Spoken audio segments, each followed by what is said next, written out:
get started. Welcome to the second seminar in our online lecture series on resource struggles and international law. I'm Julia Dem. And I'm Caitlin Murphy, and we're delighted to see you all here.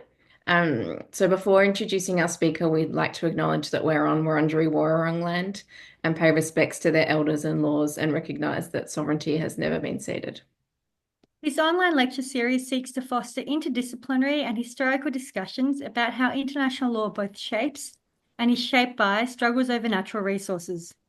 It explores how international law is used by different actors to assert their authority and power over resources and to secure access to resources both in areas beyond national jurisdiction and within the territory of nation states, as well as how such efforts are contested and resisted.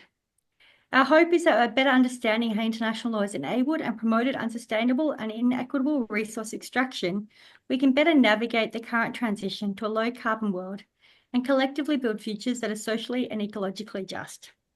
We're delighted to have such a wonderful lineup of speakers for our first semester. As well as Dr. George Forji Amin, who we'll hear from today, we will have lectures from Professor Sigrid Boysen, Dr. Elias Kulamandi-Yil, and Dr. Fergus Screen and Professor Umut Uzul. If you haven't registered yet for those lectures, please make sure you do. If you missed our first lecture from Dr. Kate Storr on extraction as security, the third wave of critical minerals, you can now watch it on our website. I'll post a link in the chat. Additionally, Dr. Anna Saunders and I will be convening a reading group on the theme of making and unmaking natural resources, which will be meeting 10 a.m. Tuesdays fortnightly from the 11th of March via Zoom with a winter break. And I'll also post more details on the reading group in the chat, so please email me if you're interested in being part of that group. We're really lucky to have our speaker with us today. Dr. George Forji Amin is a lecturer in law at the University of Bolton.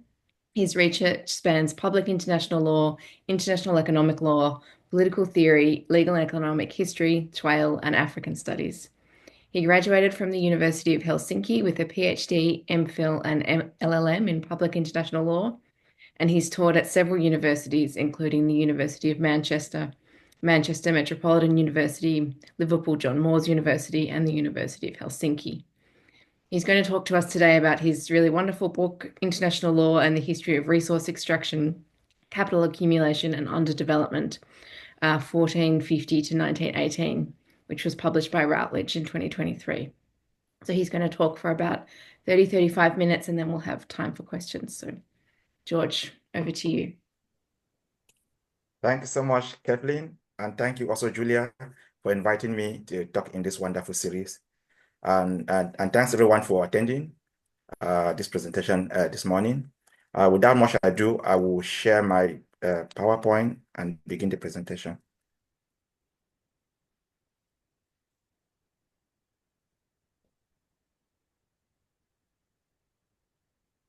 Yeah. I suppose you can all see my PowerPoint. Okay, yeah, then that is good. So my presentation today is about my recent book, which I published last year. The title is International Law and the History of Resource Extraction in Africa. And the subtitle is Capital Accumulation and Underdevelopment, 1450 to 1918. So, and the book is a contribution to the evolving histories of international law. For those who study international law, as they may know, international law is the least explored area of the history of international law is the least explored area of the discipline. And even so, Africa is quite marginal at best in current accounts of the history of international law. So my book is an attempt to be a contribution or to lay some groundwork in that area. Yeah.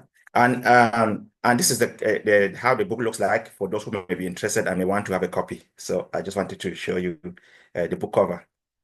And I have a particular dedication for the book because I think Africa has faced a lot of tragedies, and that is reflected in the nature of economic development and how underdeveloped it is when compared to the rest of the world. So the dedication of the book is to the children of Africa who have been caught up in the tragedies of world history. And there is a reason why I make that dedication. It's because for me, I think Africa is often talked about, but it's not really listened to. And for the most part, Africa, I think, is an afterthought, and it is an appendix in world history or world events. And I also made the identification because I think the existing accounts of international law, they have paid little or no attention to the contributions of Africa in forging the advent of international law. By contrast, I argue in this book that Africa is at the forefront of the advent of international law. So having said that, now let's now go to the book proper, what I really discuss in the book. So in the book, I pose and answer a number of questions. So the first question, before I do that, my underlying assumption is that the origins of international law, they are very much dependent on the questions of natural resources and and economic growth. And to that effect, the first question I pose is, how do societies grow? And my contentions is that societies grow through wealth creation or by devising modalities of wealth creation. So when European societies, beginning in the late 15th century and early 16th century, when they traveled to non-European societies, the drive was to find and locate natural resources all over the world, to exploit those resources and to control those resources, to trade in those resources, and to surpass their competitors, their fellow European competitors. In other words, we see that trade is front and center in that consideration. So my second question, which I pose and answer, is the nature of Africa's incorporation into the West system. How was Africa incorporated into the West system? And I argue that Africa was incorporated as a periphery and not as a center. And the periphery, they are the poorest parts of our world. And in that instance, Africa is actually the periphery of the periphery. So among the poorest of the poorest parts of our world. And I argue that this has a lot of bearings with how Africa is being perceived and conceived in the international system and also world order. So overall, my contention is that Africa was incorporated into the world system in a very extractive and cohesive manner.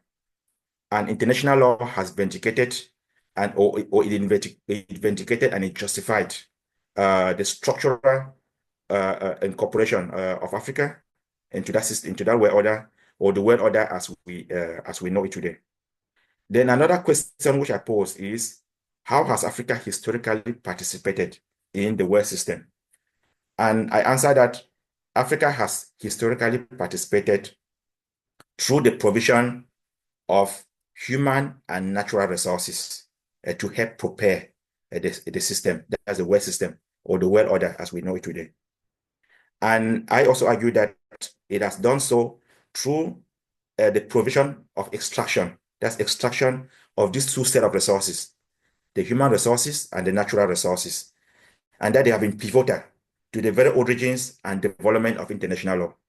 The book is trying to give an alternative account to the history of international law.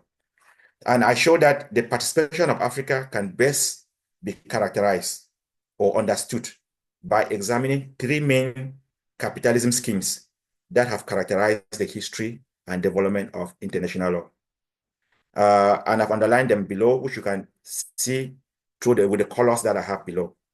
So the first of those schemes is plantation capitalism. And with plantation capitalism, it went from the 16th century all the way to the 18th century. The second scheme that I explored is industrial capitalism, which ran through the 19th century, the whole of the 19th century. And the last of the scheme is development capitalism, which ran from the 20th century and beyond, up to today as we are talking. And I argue that each of those schemes, they have been guided by a number of missions that have been legitimated and justified by international law. With regard to plantation capitalism, it was being deployed by a mission known as the evangelizing mission. With regard to industrial capitalism, it was being deployed by a mission known as the civilizing mission. And with regard to development capitalism, it is currently being deployed by another mission known as the modernizing mission. And international law has justified all these missions as necessary good for Africa in particular and the world at large. Yes. So all of those missions, they are being vindicated by international law as necessary and actually inevitable in order to improve the welfare of Africans. And international law has historically guided all of these three missions under the idea of progress. That is the notion that backward societies, just like regressive behaviors, that they can be transformed through a set of progressive values. So in that sense, international law is saying that these missions, they are all going to be for the benefit of humankind in general. And that is international law, they thereupon projected all of these three missions as humanitarian venture. I'm going to expand more on this. Yeah. So so we see that international law is vindicating these missions in terms of what? As humanitarianism. So the main actor in the law of encounter, when Europeans encounter non-Europeans, the main actor is humanity. In the name of humanity, we need to respond. In the name of humanity, we need to act. And we shall now see how international law is going to do that. On face value, all of those missions, they sound like noble goals. Evangelizing people, civilizing people, and modernizing people. On face value, they all sound like noble goals. But we have to be very careful. Whoever says humanity quite often wants to cheat. So we need to scratch and go behind the curtain to see what they actually mean. As one author has reminded us, the French socialist Pierre-Joseph Proudhon, he says, whoever says humanity wants to cheat. So that's where I came up with the quote. But another author, again, has given another corollary, which kind of vindicates the point even better. Ludwig Wittgenstein. He argues that in order to see the true meaning of words, we have to see what the speaker does with those words. What do they really mean when they talk of evangelizing mission? What do they really mean when they talk of civilizing mission? And what do they mean when they talk of modernizing mission? And I argue that it is, yep, I argue that the missions in themselves, they are as deceptive as they are pretentious. It is a system of odorization of peoples. That is a system of us versus them. It is the politics, the politics of inclusion versus inclusion.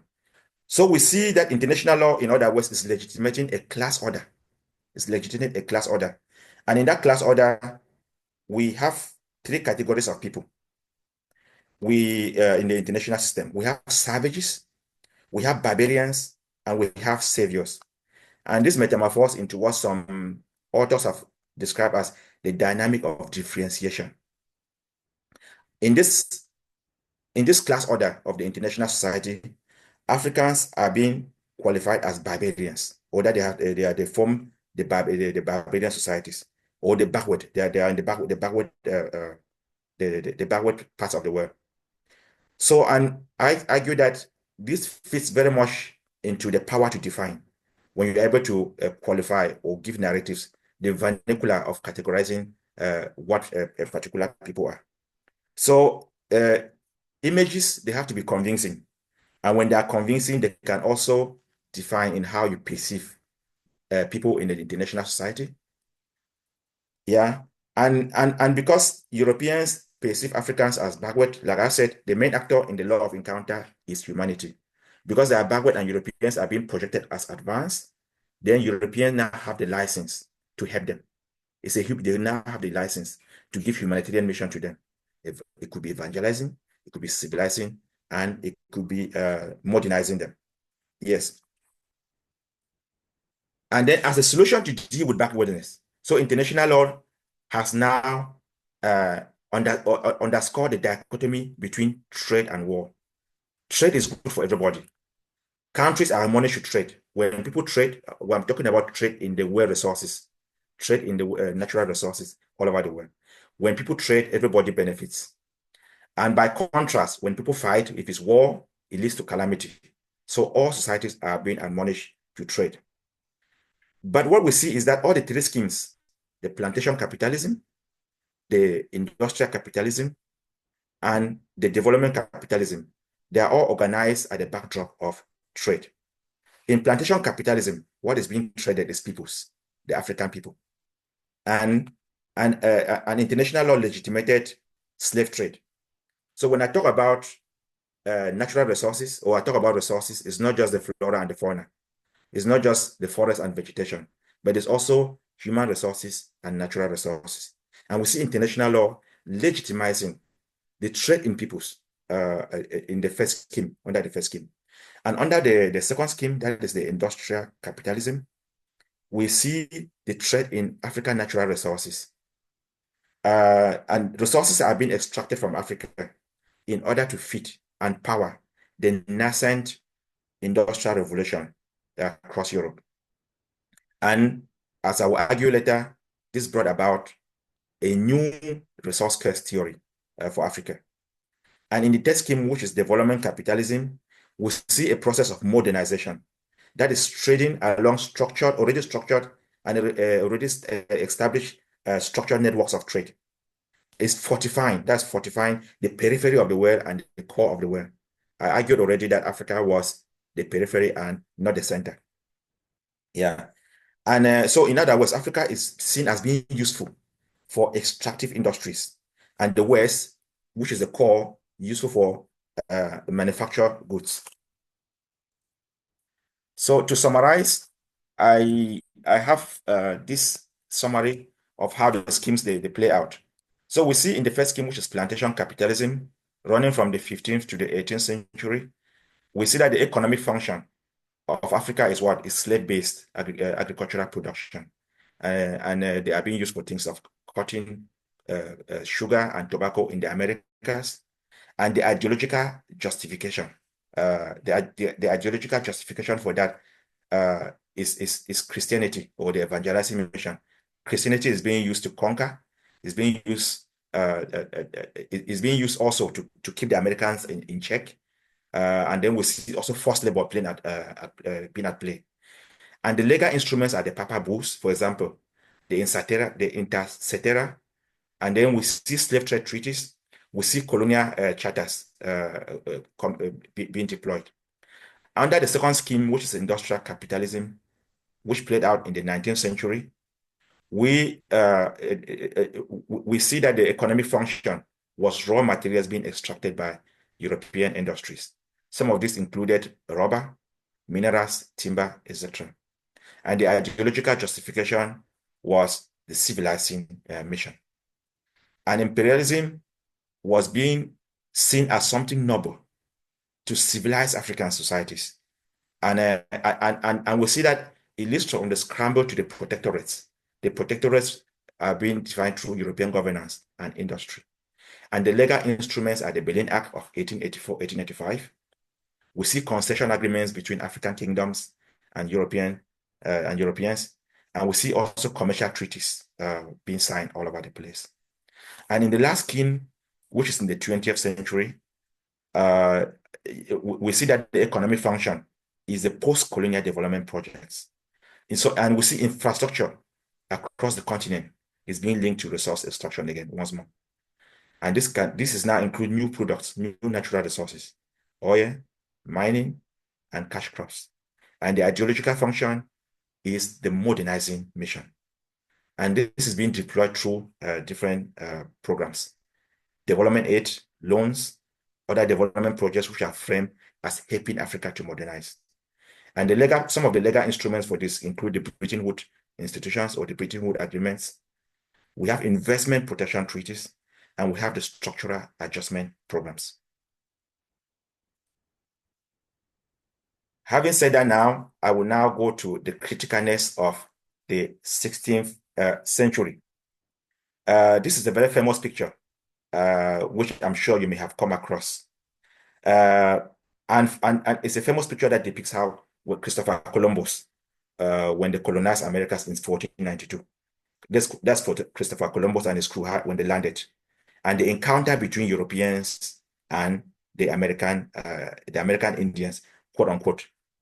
Yes, it shows an encounter between the Americans, between the Europeans and the original American inhabitants.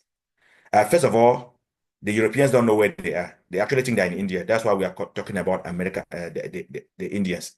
They're actually not in India, they're in the Americas. But they think they're actually in India, mistakenly. But that is the first thing to know from that picture.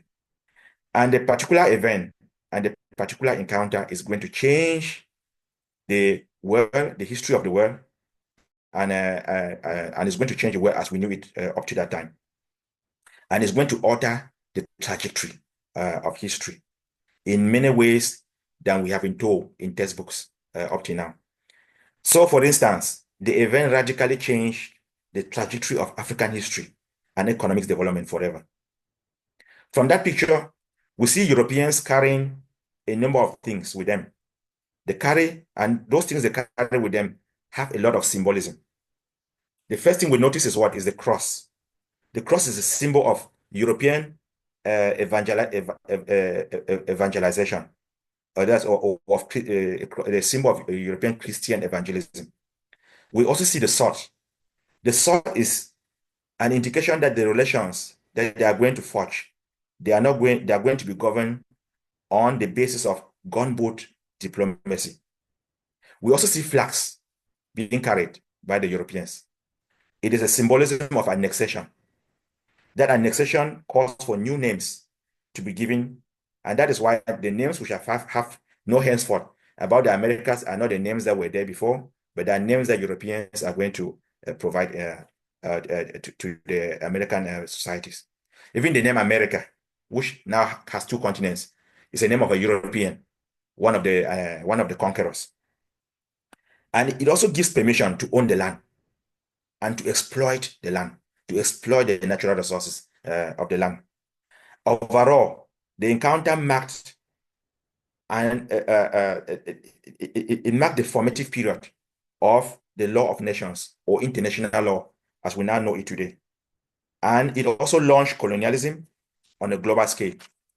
Colonialism had existed before, but it now launched colonialism on a global scale, and it created the world order, or inaugurated the international system, an international order as we know it today. And it also inaugurated another interesting idea known as the doctrine of discovery. That is the idea that if you visit a people and that they were previously unknown to you, you can claim discovery. You have claimed that you have discovered them. It also poses the question, can any set of human beings or societies, can any peoples ever be discovered? Overall, the Europeans in the picture are driven by economic engagements. Yes, that is the quest for raw materials and the quest for natural resources. The Europeans had an edge to locate and direct resources, or to locate the direct source of. They had an edge to locate the direct source of natural resources, that is gold, minerals, mine, silk, spices, etc., rather than relying on retailers, which make things a bit more expensive. And then back to the question. Sorry, I need to drink some water. Yeah, sorry. Back to the question which I underscored at the beginning. How do societies grow? I've already explained that societies grow through wealth creation, or devising modalities for wealth creation. And I argue that Africa was the most affected continent from this encounter, beside the Americans. Without Africa, the world order as we know it today would never have come to fruition. When Christopher Columbus and his crew, when they got Americas for the Europeans, when I'm talking of Americas, I'm talking about North America and South America all together. When they got Americas for the Europeans, most the indigenous populations they died. They died partly from European atrocities, but mostly because of European games, which they had no immunity to. But Europeans, by this time, already traded with Africans. So both Europeans and Africans had immunity to one another's gems. And Africa will become the next best hope to allow the American project to succeed. That's to succeed, to create wealth, how to grow, in order to grow. Europeans needed labor. And in order to create wealth, Europeans needed the African labor. And so what happened is they brought the Africans to the Americans and made them slaves to exploit in order to exploit the natural resources. In order to legitimize the actions, they created rules that would bind the relations between the different peoples they were encountering, the non-Europeans they were encountering. Yeah, and I argue that it is in these rules that that eventually transition to what we now call today as international law. At the time, it was called the Law of Nations. So what we see is that this event is part of a mercantilist economic process, or mercantilist capitalism. And put differently, it gave birth to capitalism on a world scale, or on a global scale. That is a process of a global capital accumulation. So we see therefore that capitalism and international law, they go hand in hand. They have been complicit hand in hand. And international law is an integral part of the capitalist mode of production. And because Africa was the most affected continent beside the Americas, it also launched the resource curse for Africa. Just with this encounter, it also launched the resource curse, the resource curse theory for Africa. What do I mean? I mean the tragedy by which societies that have the highest resources in their subsoil, they are paradoxically the poorest in our world order, or in our world system. And the resource curse theory has followed Africa ever since. I've talked a lot about capitalism. What do I really mean by capitalism in the book? I am projecting capitalism as the resources that you need in order to generate wealth. That is also it. I'm also projecting capitalism as the relationships that come out of those interactions.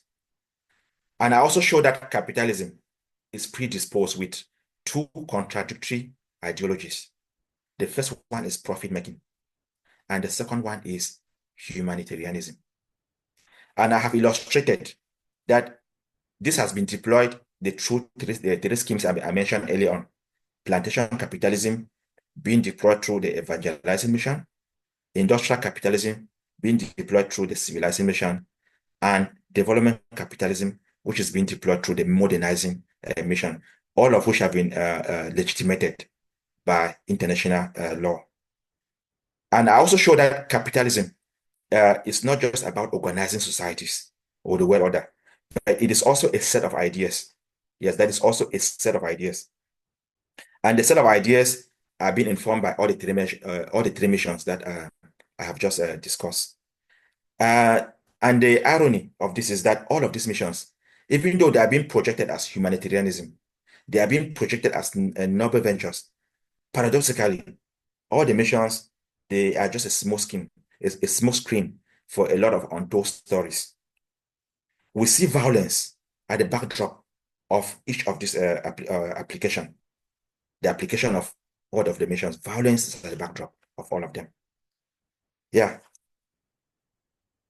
And one concept which I highlight at length in the project is a concept which I borrowed from Karl Marx in Das Kapital, known as primitive accumulation.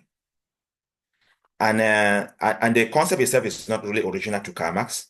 It's more from Adam Smith. Adam Smith talked of original accumulation, but when Karl Marx translated into German, and when it was retranslated into English, it was mistakenly written as primitive accumulation. But you may ask, what do I really mean by primitive accumulation? It is the capital that was necessary in order for capitalism to begin.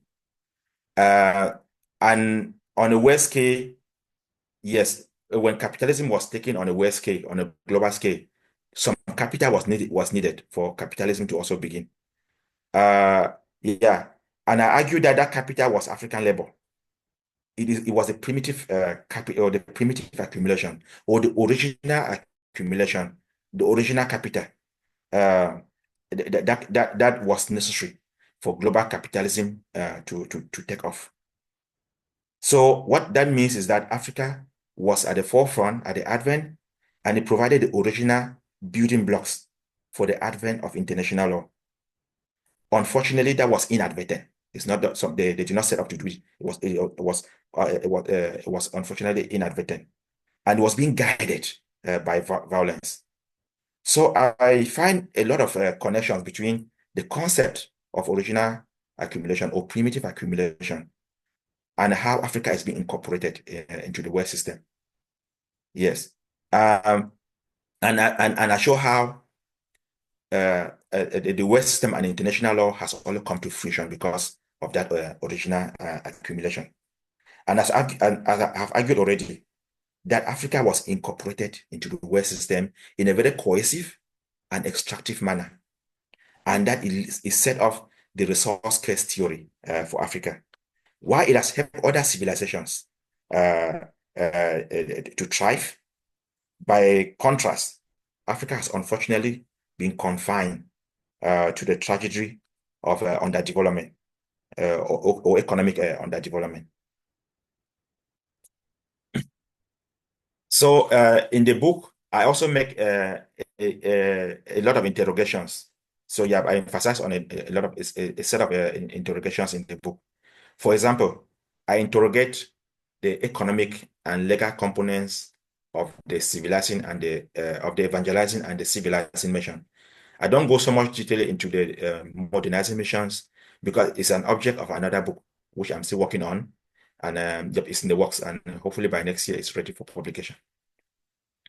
And when I'm interrogating the economic and legal components of the evangelizing and civilizing mission, I am particularly looking at the way in which international law introduced two economic institutions that have shaped the future of Africans for centuries, namely trade and private property. Then in the book as well, I also explore the techniques by which Africa was roundly submerged into European sovereignty in the 19th century. That's when Africa was being colonized. And I show that Africans were not even seen as countries. They were projected more as provinces of European metropolitan colonizing countries. And I argue that through those processes, we see all we see is the process of capital accumulation to benefit European societies. And I argue that capital accumulation is an integral part of the development and the evolution of international law.